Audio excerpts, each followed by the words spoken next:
Karibu tena kwenye ulimwengu wa siasa, mtazamaji wangu.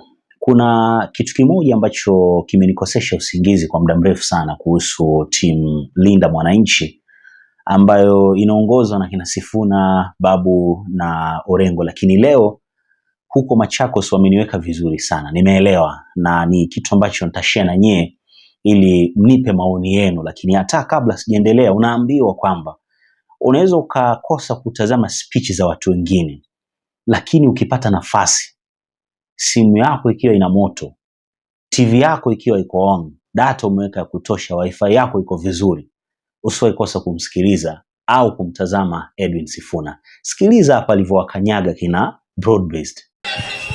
Asanteni sana. Asanteni sana. Asante kiongozi. Asante. Asanteni sana, tafadhali tuketi. Tafadhali tuketi. Kwa uongozi wa tutulie tafadhali. Kwa uongozi wa kanisa hili la AIC Chianda, wanaongozwa na Reverend Mutinda, waumini wote ambao mmefika hapa, kikosi kizima cha Linda Mwananchi wakiongozwa na Gavana Orengo, na wasalimu kwa jina la Yesu. Hamjambo? Munaniona vizuri? Nyinyi wazee munaniona vizuri? Hapa katikati munaniona vizuri? Hii pande nyingine munaniona vizuri? Reverend, can you confirm ya kwamba unaniona vizuri? Mimi ndio Sifuna. Kwa maombi yenu na kwa mapenzi ya Mwenyezi Mungu tumeingia hapa Machakos leo nikiwa bado katibu mkuu wa chama cha ODM, seneta wa kaunti ya Nairobi na naibu kiranja wa walio wachache kwenye bunge la Senate. Bishop, umetuhubiria na umetupatia request kidogo. Kama viongozi wa Linda Mwananchi huwa tuambiwi vitu mara mbili. Sisi ni vijana wadogo wepesi, tunaelewa ile kazi inahitajika. Kwa niaba ya kikundi hiki kizima cha uongozi ambao wako hapa, naomba ukuje upokee mchango wetu kwa ajili ya hii vyombo ambayo tunatumia hapa katika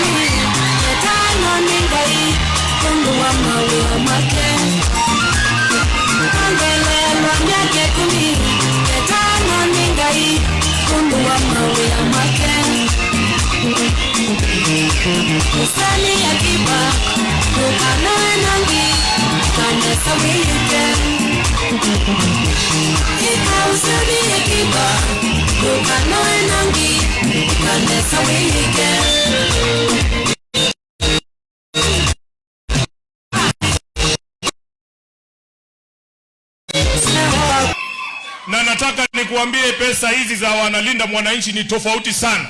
Hatujaacha mjane mahali akilia ati tumemnyang'anya mali yake. Hatujamwaga damu kutafuta mali. Hii yetu ni safi, ukikula haiwezi kukudhuru. Tunataka ikuje kufanya kazi ya Mwenyezi Mungu, si ndio? Sasa wakati ambapo tumeendelea, kuna kiongozi mmoja wa Wiper ameingia, anaitwa Mheshimiwa Robert Mbui. Mheshimiwa Mbui, nitakuita, lakini nataka nitambue chairman wetu wa ODM mzee Mutulu alisimama hapa, lakini hakutambua wale machairman wengine ambao wako na sisi hapa. Tuko na chairman Torome kutoka Narok. Huyu ndiye alituorganizia ile mkutano. Huyu ni mtu ukikata damu yake ni ODM na ni mtu wa baba kabisa. Tuko na Dickson Manyara ambaye ni chairman wa kule Nyandarua. Nyandarua iko bendera ya ODM. Ukienda Olkalau, ofisi ya ODM iko hapo, tulifungua na huyu mwanaume kwa sababu baba alikuwa ametuambia tuweke bendera yetu kila mahali. Tuko na chairman wa Siaya. Ako wapi? Mheshimiwa Okanda yuko hapa.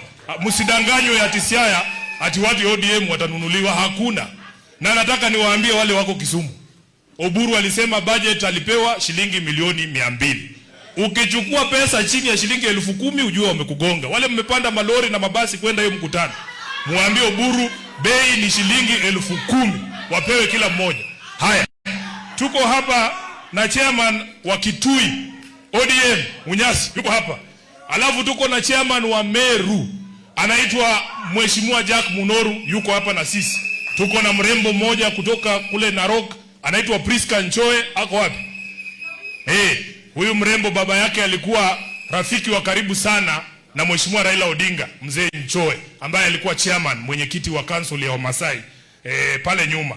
Niko na apologies ya senator wenu hapa, Mheshimiwa Agnes Kavindu alikuwa na mkutano kule Nairobi, Mheshimiwa Babu, vijana wakamfanyia ile kitu kwa sababu hakuenda na wewe.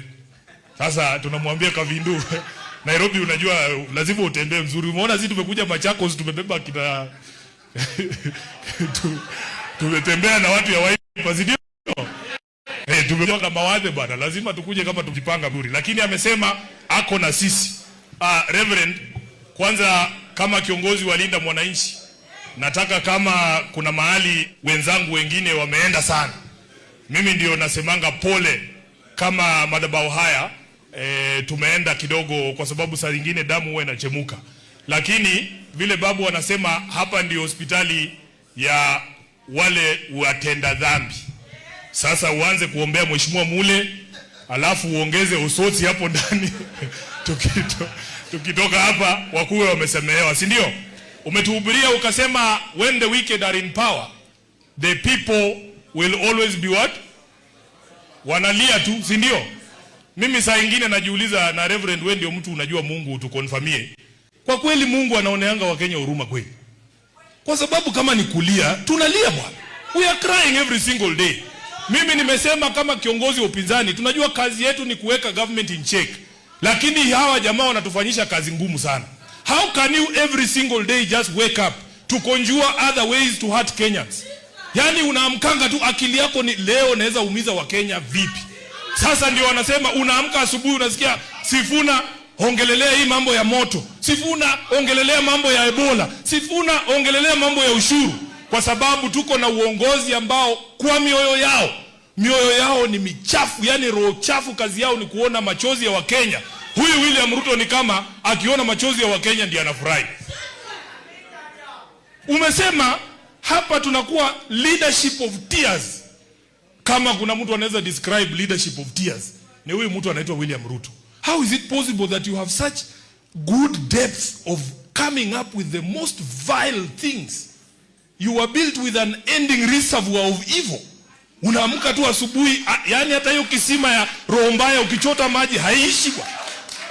Jameni, mnatufanyisha kazi ngumu, na ndio kwa maana tunawaambia Wakenya, it doesn't have to be like this. It doesn't have to be like this. Put in place leadership ya mtu tu kwanza ako na roho safi. Roho safi peke yake tu, tukiingiza mtu wa roho safi pale State House, shida zetu 80% zinaisha. 80% of our problems. Akikaa hapa kituambia mnakaa mkiimba one time, hiyo one time pekee inasuluhisha 80% of your problems as Kenyans. Kwa hivyo sisi tunamwambia vile alikuwa anazunguka akisema bottom up, hata sisi tutakuwa tunaenda tu tukisema one time. Dawa ya moto ni nini? Dawa ya moto ni nini? Wazazi wanalia kwa sababu angalia kama mkasa wa moto ambao umetokea kule utumishi. Wanatuambia kwa sababu walileta hii kitu inaitwa 100% transition rate ya kuingia kwa secondary school. Hatukatai watoto wetu wasome, lakini hamjaangalia miundo msingi ya zile shule za sekondari ambao watoto wanaenda. Unakuta kama huko utumishi walituambia dom ambaye inafaa kubeba watu 100, watoto 100, imejengwa ama imejazwa watoto 200 pale. Hakuna emergency exit. Serikali ilisema grills zitolewe kwa madirisha, ndio kwa sababu moto ikitokea watu watoroke kwa urahisi. Kwa nini kulikuwa na grills huko? It is criminal negligence ya kwamba serikali ambayo tuko nayo haiwezi kulinda watoto wetu.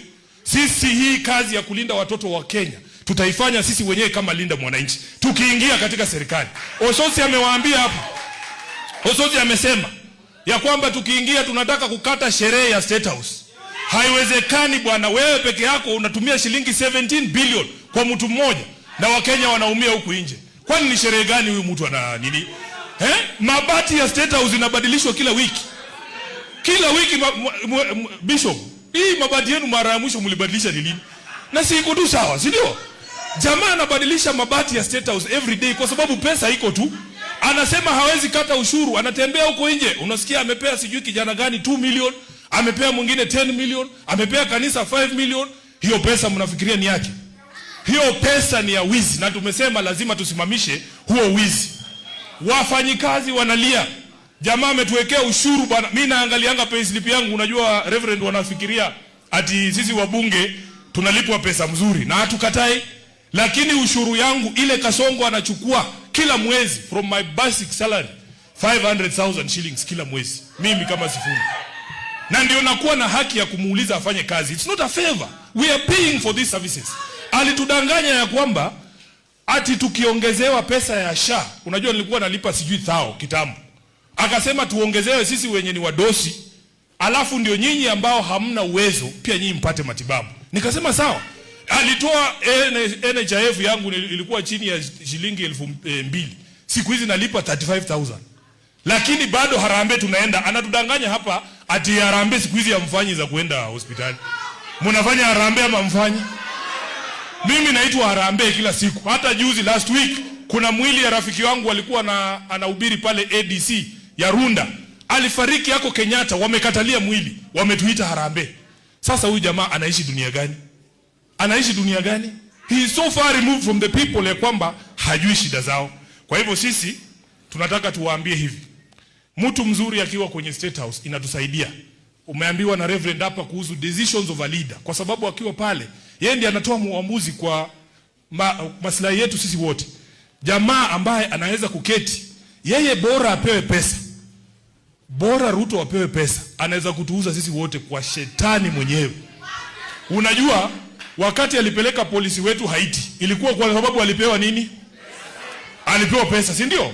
Saa hii amepewa pesa na Marekani, wanamwambia Marekani wenyewe wanasema tunajua wale watu wako na hiyo ugonjwa wa Ebola ni watu wetu. They are American citizens.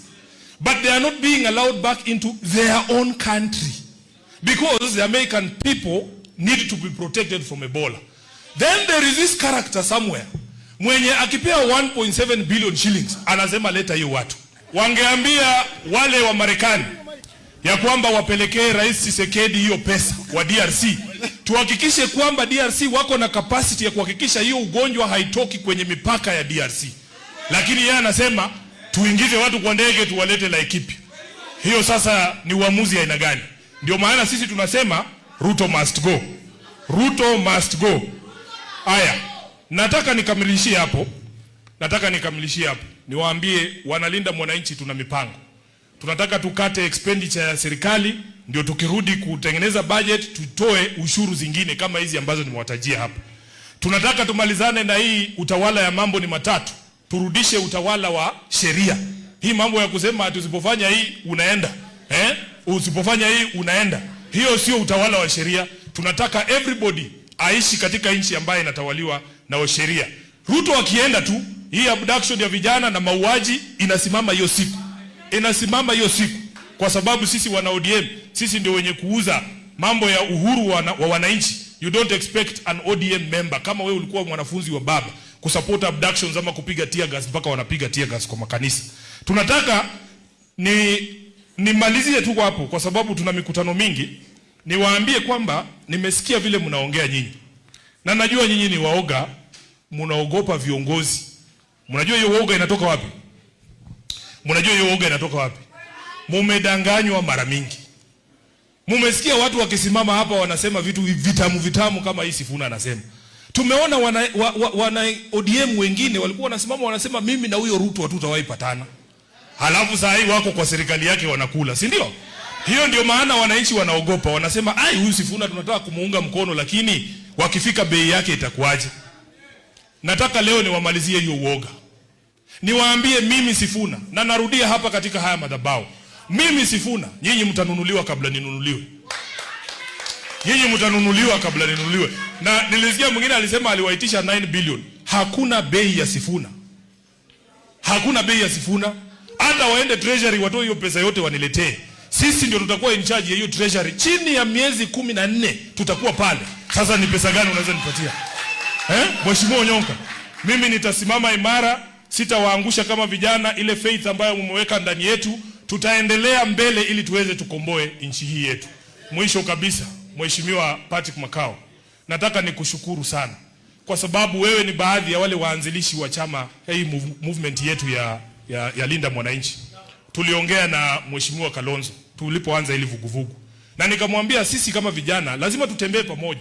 Ukisikia nimechukua ama tumepatana na Mwashako, usione vibaya. Najua yeye ni wa Wiper, lakini amesema lazima tutembee nchi hii yetu, tukomboe hii nchi. Nataka niwashukuru wana Wiper wote ambao walijiunga na sisi, kwa sababu wengine walikuwa wanataka kuleta divisions kati yetu. Kama katibu mkuu wa chama cha ODM, nimewaambia mara mingi, mimi ndio niko na register ya marafiki wa baba Raila Amolo Odinga. Nataka niseme hapa, Kalonzo na Ukambani nzima ni marafiki wa kweli wa baba Raila Amolo Odinga. Na mmedhibitisha. Mimi nikiwa hapa nataka niseme hatujasahau urafiki wetu. Na hatukosani. Hii mambo ya watu wanaleta ukabila hapa, hakuna kabila imewahi nikosea kama Sifuna. Wale wananikosea ni individuals, na ninaweza sema jina yako, wewe ndio umenikosea. Hakuna siku Wakikuyu wamenikosea mimi, Wakamba wamenikosea nini? Wakisii hawajawahi kunikosea, Wajaluo hawajawahi kunikosea. Wale walinikosea mnawajua, si ndio? So hakuna mtu ataleta division kati yetu. Mimi ninajua kwa moyo yangu, Kalonzo akisimama peke yake na huyo William Ruto, bado anaweza mshinda tu. Sifuna akisimama na huyo William Ruto, bado anaweza mshinda tu. Lakini tukurahisishe kazi. Kurahisisha kazi, mnanisikiza? Kurahisisha kazi, tunataka tupee huyu mtu timu moja. So that mulisema saa ngapi? Saa 12. Saa 12. Saa 12 ya kuwa ameenda wapi? Nyumbani. Kwa hayo mengi, nasema asante sana. Tunangojewa huko nje, tutazungumza zaidi. Nataka nimkaribishe kiongozi. Bas, asante sana mwanawe FA. Sasa kitu ambacho nilikuwa nazungumzia mwanzoni before tusikilize Sifuna, ilikuwa inahusu what next hapa Linda Mwananchi. Wataenda barabara gani? Sawa, walikuwa washatuambia kwamba hakuna option. Hapa inabidi tu watu washikane, na kwenye kushikana kwao ndo watapata nguvu zaidi ya kufanya nini? Ya kumpeleka William Samoei Ruto nyumbani. Lakini sasa swali lilikuwa ni, wanashikana nyuma ya nani? Or wana support nani? Sawa, kwa sababu kwa mtu ambaye yuko makini na anafuatilia siasa inavyoendelea, anafuatilia Broad-Based, anafuatilia United Opposition, anafuatilia Linda Mwananchi, unaweza kuona kabisa wale Broad-Based ni ODM tu na UDA, hao waweke pembeni. But ukweli ni kwamba hawa Linda Mwananchi hawa wana connection fulani na United Opposition. And I think Karoli Omondi ambaye ni msemaji wa Azimio, sawa, usichanganyikiwe. Karoli Omondi ambaye yuko Linda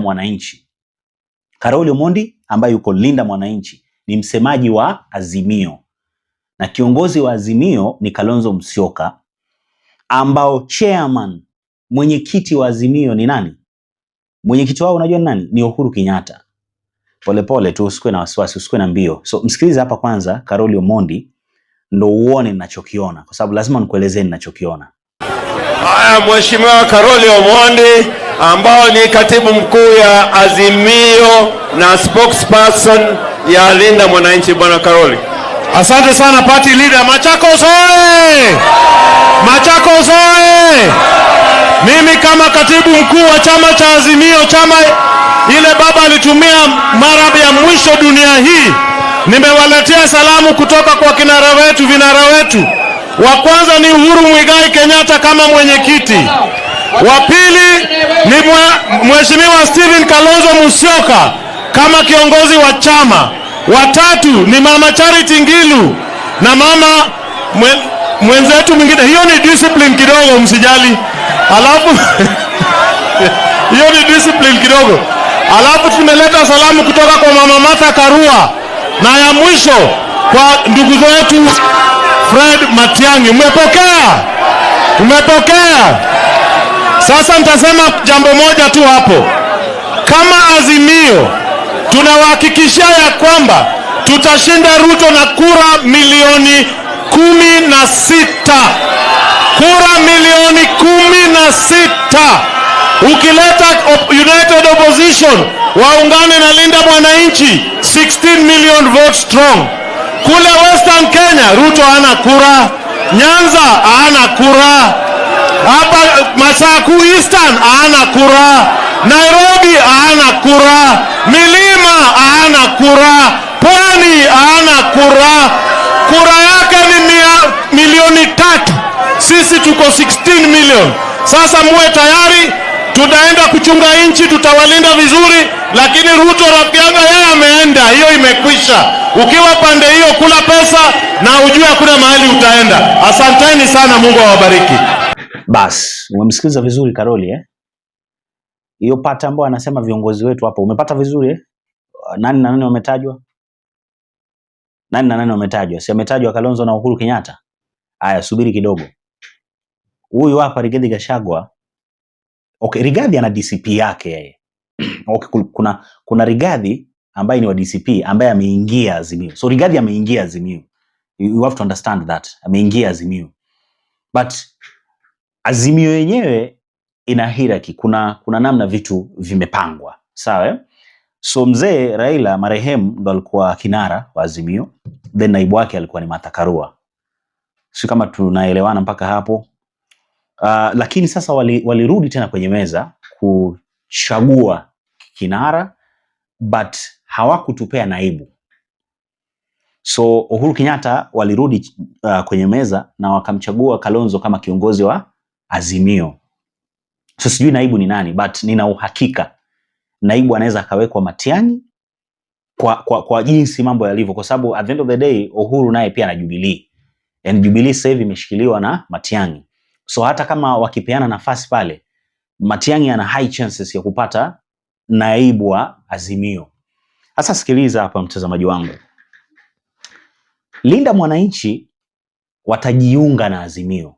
In fact wako Azimio kulingana na vitu jinsi vilivyo. Kwa sababu yule ni spokesperson. Sawa wa Azimio, Karoli ambaye ameongea hapo. But anatembeaga huku kwingine Linda Mwananchi. Sawa So hiyo team tayari iko wapi? Kwa Azimio. Yaani kwa sababu kuna nguvu wapi ambao wanakuja hapa. Raise ni kati ya watu watatu. Hiyo nakwambia mapema kabisa. 2027 ni Kalonzo, Edwin Sifuna na Matiang'i. Kumbuka Uhuru ndo chairman. Usisahau Uhuru ndo chairman. So probability ya Kalonzo kuipeperusha bendera ya United Opposition iko juu sana. Ama nizungumzie Azimio ni Kalonzo Musyoka. Then naibu wake hapa, kwa naibu ndo kunakuwa na maswali mengi. Ni Sifuna ama Matiang'i? Unaelewa? Ni Sifuna ama Matiang'i? But lazima vitu viwe balanced hapa. Okay, sisemi Matiang'i ni msoft sana, but Matiang'i Kalonzo sio mbaya, but Kalonzo Sifuna inaweza ikawa nzuri. And kwa upande wangu mimi, Kalonzo Sifuna inaweza kawa nzuri sana. Now that Rigathi Gachagua naye pia na support. Rigathi ni nguvu mpya na ni nguvu nzuri kwa Azimio. Naweza nikasema hivyo. Kalonzo ni mtu soft kidogo. Alafu huyu hapo ukimwangalia vizuri, Sifuna ni mtu ambaye yuko aggressive kidogo. Ni wale watu wanaweza kusukuma mambo vizuri. Alafu ukimwangalia Matiang'i ni mtu ambaye anaweza kawa hapo number 3. In fact kwa upande wangu mimi waga ninasema wakiamua hapo nyuma ya Kalonzo, kwa sababu I'm 100% sure Kalonzo anapeperusha bendera ya Azimio, whether you call it United Opposition ama usi utaitaaje, lakini trust me, Kalonzo ndo atapeperusha. Kalonzo akipeperusha, nyuma yake hapa is either Matiang'i ama Edwin Sifuna. Hao watu wangapi? Hao watu wawili. So subirini muone game itakavyokuwa. Akiwa Rigathi Gachagua nguvu mpya kwenye Azimio, najua ataplay part kubwa sana. Mwisho siku mission ni Thomas Go. So I think mmeona picha kamili ya United Opposition kufikia sasa hivi. Okay, siasa inabadilika mara nyingi sana. Tunaweza tunaongea hii, kesho vitu vinabadilika, watu washazunguka, watu wengine washakuja huku, wengine washaenda huku. Yaani tulipofikia sasa hivi na namna vitu vilivyo ni Kalonzo, then hapo nyuma kuna Matiang'i na Edwin Sifuna. Kwa sababu yeye ameamua kubaki hapa Nairobi kama governor. Sawa So usichanganyikiwe sana. So kuna hiyo Linda Mwananchi ambayo tayari iko huku, Rigathi yuko huku, Kalonzo yuko wapi. Na ndio maana unaona wanashirikiana hivyo. Ndio maana hata unaona viongozi wanatajwa, na wacha tusubiri tuone watafanyaje. Muda bado upo. Watu wanaendelea kushift, wengine wanakuja huku, wengine wanatoka, wengine wanaingia hivyo.